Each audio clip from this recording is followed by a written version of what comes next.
Olá galera, tudo bem? Bem-vindos a mais uma aula aqui no canal do Monteiro. Hoje fechando o projeto Anos de Chumbo, conto que dá nome à coletânea de contos de Chico Buarque, e vamos aí entender um pouco desse conto que é bem sugestivo, bem provocante e que faz sim, fecha com chave de ouro todo esse projeto que nós bolamos. Vem comigo!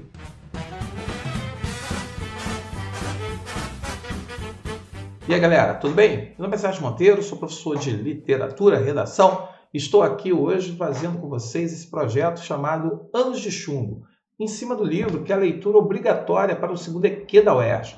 Está acabando o projeto e você aí já teve uma oportunidade de ver as diferentes histórias que compõem essa coletânea. E antes de mais nada eu quero te pedir, por favor, toca o sininho, se inscreve no canal. É muito importante para a gente. Produzir conteúdo gratuito na internet é complicado. E esse conteúdo gratuito, ainda mais, assim, se não houver audiência, o YouTube não paga. Então, assim, para haver uma monetização do vídeo, para que eu possa ter monetização, até receber alguma coisinha de nada, eu preciso que a galera compartilhe o vídeo. Então, assim, é uma produção independente, produção gratuita, e feito com uma boa vontade para poder ajudar a galera que está fazendo o vestibular da UERJ. Então, se inscreve no canal, compartilhe com o colega, indique para o amigo e vamos juntos nesse aprendizado. Veja bem, Anos de Chumbo é uma narrativa em primeira pessoa. Quem vai narrar é um garoto, que nós vamos descobrir que ele é paraplégico. O amigo dele, o Luiz Haroldo, os pais do garoto paraplégico e a família amiga. Esses são os personagens que aparecem. O tempo seria um período da ditadura. E o lugar é o Rio de Janeiro. O enredo aí, no caso, é a história de um menino paraplégico que gosta de brincar com bonecos de chumbo com o filho dos amigos do seu pai. E, porém, à medida que a história avança, descobrimos a infidelidade da mãe, que tem relações com o comandante do marido, assim como a função do pai, de torturador durante a ditadura militar, período em que está acontecendo a história. Então, assim, a história no início, a gente começa com o narrador narrando uma batalha fictícia entre exércitos de soldadinhos de chumbo. Ele vai dando o nome do grupamento, ano, e ele vai narrando essa batalha usando esses bonecos de chumbo do melhor amigo, que é dono dos bonecos. E aí ele vai revelando que ele sente um desejo, ele sente uma vontade de ter aqueles bonecos que os pais não dão. E o filho desse amigo, filho do comandante, do pai, filho do major. Então o major teria recursos para poder justamente dar bonecos de qualidade para o filho. E aí o nosso narrador revela que ele um dia pega um boneco, outro dia pega outro boneco, outro dia pega um carrinho. Quando ele vê, porque o amigo seria muito displicente. E aí o que acontece? Esse amigo tem um detalhe. Ele pega antes de guardar na caixa os bonecos que o amigo brincou, ele pega um pano e limpa com uma certa repulsa os bonecos que foram tocados pelo amigo paraplégico, que a gente não sabe o nome. E aí nós vamos ver que a mãe vai descobrir que o filho roubava o boneco. Ela descobre sem querer e ela vai falar com o marido. E aí, no meio da discussão, ele diz que ela chamava o marido de otário. E aí você para, porra, a mulher de um militar, normalmente ela deveria ter uma postura mais, vamos dizer assim, obediente, respeitosa. Não obediente, mas respeitosa, o marido. E fica chamando o marido de otário. Então aí a gente já tem um indício de alguma coisa errada entre esse casal. Quer dizer, ter um filho paraplégico, já seria uma questão que já criaria uma tensão, vamos dizer, dentro do ambiente familiar, por razões de justamente a gente vai perceber que o garoto ele não tem a devida atenção. E o pai, quando ela fala para o pai que o filho roubou, o pai ele arranca o filho da cama e dá-lhe uma pancadaria no garoto, dá uma surra desproporcional, diz que nunca roubou, nunca fez nada que fosse ilícito. E essa pancadaria, essa coisa toda, quer dizer, o garoto ele já é paraplégico e leva uma surra do pai. E aí ele não sabe se foi por ideia da mãe ou do pai, ele compra uma caixa de cartolina com soldados com base de madeira e que são bem ruinzinhos. E não é, tá longe a ideia dos soldados que o garoto tem ali, né? E aí, depois desse incidente, coincidentemente as visitas do amigo começam a ficar espaçadas, né? E o amigo começa a dizer, olha só, eu moro na mesma distância que você. Se você quiser brincar, vem aqui na minha casa. Ele sabe que o garoto, primeiro, usa muleta. Depois, dois, que a mãe é extremamente protetora do garoto, porque tem medo que ele atravesse a rua. Então, assim, é claro que o garoto, o Luiz Haroldo, ele entra com esse argumento, ó, se você quer brincar, vem aqui na minha casa, porque eu tenho que ficar indo à sua casa. E aí, essa relação, quer dizer, ele acaba se afastando. E aí, o garoto, a gente vai descobrir que ele não gostava de sair com a mãe, porque a mãe, por ser super protetora, fazia com que ele se sentisse humilhado diante de outros garotos. E os garotos ficavam fazendo comentários, botando apelidos pejorativos, fazendo bullying. Isso tudo aí fazia com que ele ficasse trancado dentro de casa por vergonha da condição dele. E aí, acontece um episódio que a mãe comenta com o Major, que é o chefe do pai dele, que o filho gostava de bonecos de chumbo e que ele tem uma paixão pelos bonecos militares e tudo mais. E aí, estranhamente, o Major aparece com bonecos de estanho, 200 bonecos de estanho, que são muito melhores que de chumbo, melhores que o boneco do filho dele.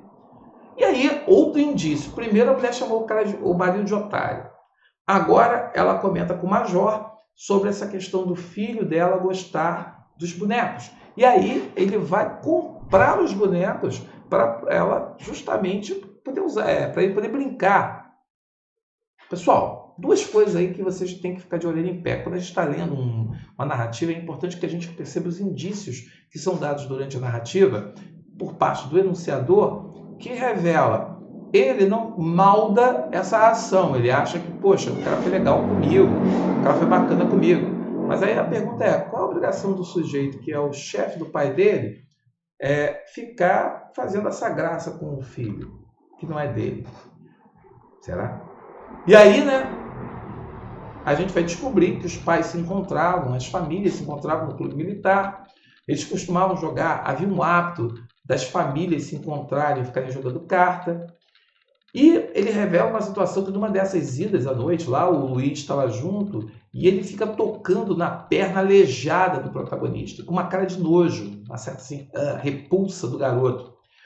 E aí, a gente vai perceber que a mãe do Luiz, a mãe do amigo, para de visitar. Ela não vai mais. Porém, o marido continua indo. Terceiro indício. E aí, o que acontece?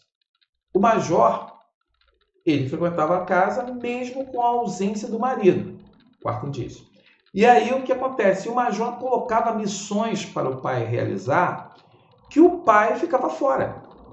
Ele ficava fora e dizia que o pai tinha um compromisso com a pátria, um serviço extremamente perigoso e que ele precisava estar presente e blá, blá, blá.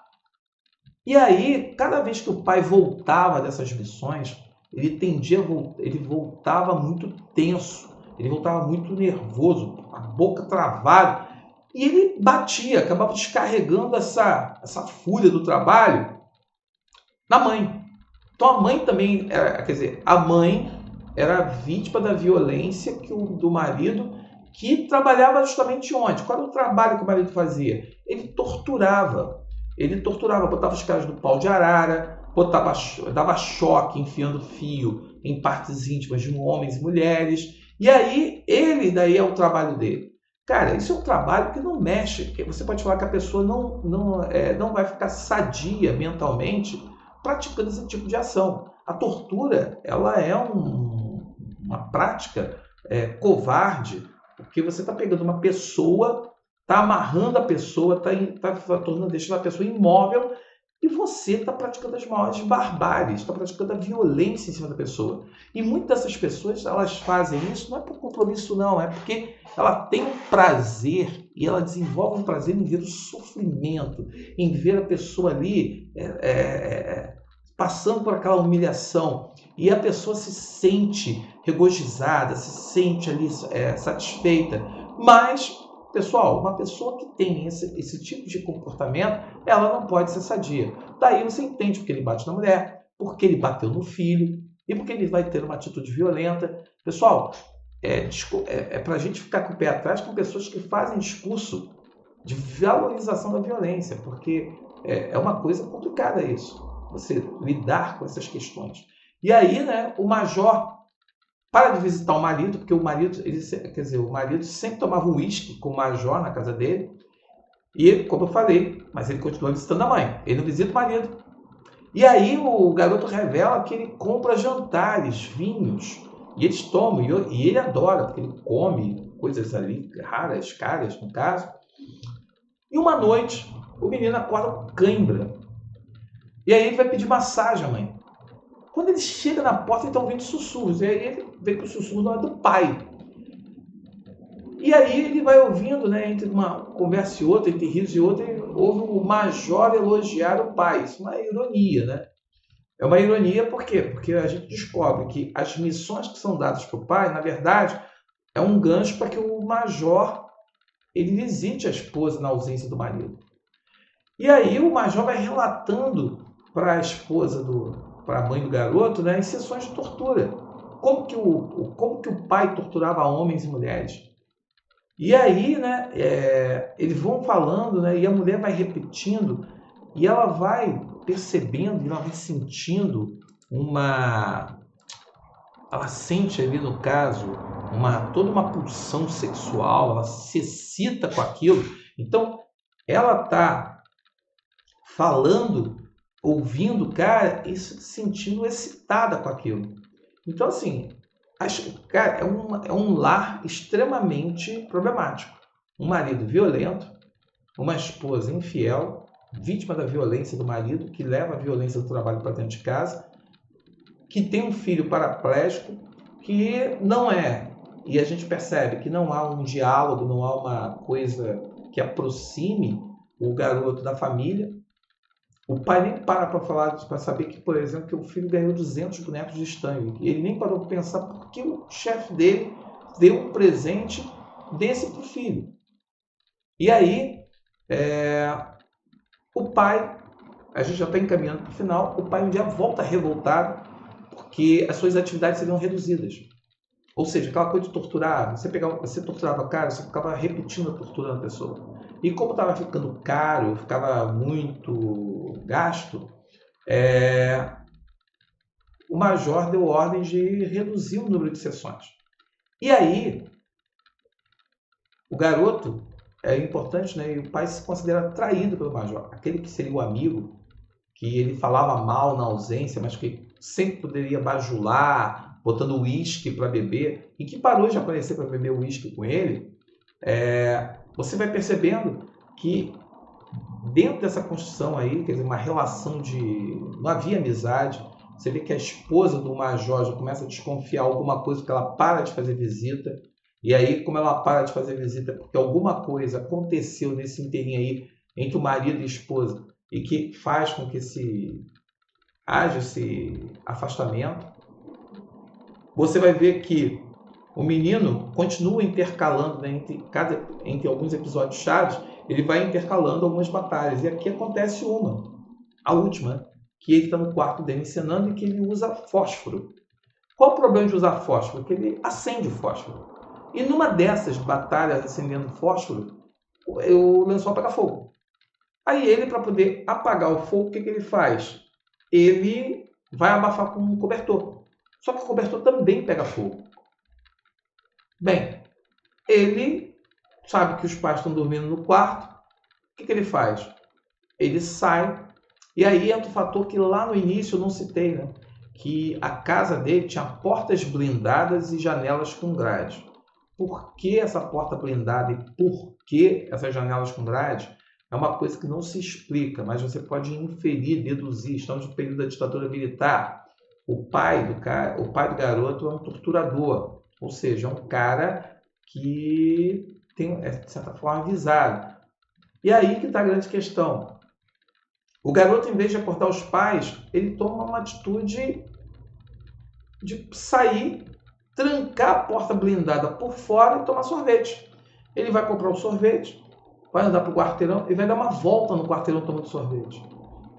E quando ele volta para casa, a casa está completamente em chamas. Os bombeiros que haviam sido chamados não conseguiram chegar. E eles não conseguiram chegar porque eles ficaram presos num engarrafamento. Moral da história, o pai e a mãe morrem ali, sufocados pela fumaça, queimados pelo fogo. E a história termina aí. Pessoal, é claro que a criança criada num ambiente extremamente tóxico, extremamente sem nenhum tipo de amor, sem nenhum tipo de afeto, esse tipo de atitude a gente até compreende por que acontece, mas é para você refletir e pensar sobre o que poderia ter motivado ou ter levado o menino a adotar essa postura. Bem, você pode discutir mais esse ponto comigo fazendo o projeto UERJ, Anos de Chumbo, na plataforma Hotmart, preço especialíssimo. E você pode assistir a todas as aulas do projeto e entender, e debater e fazer questões inéditas que eu pensei em cima desse ponto. Ok? Então, se inscreva aqui no canal, dá aquela curtida, me siga nas redes sociais e fique por dentro do que está acontecendo em relação ao UERJ. Ok? Então, até a próxima e foi muito bom fazer esse projeto com vocês. Até lá!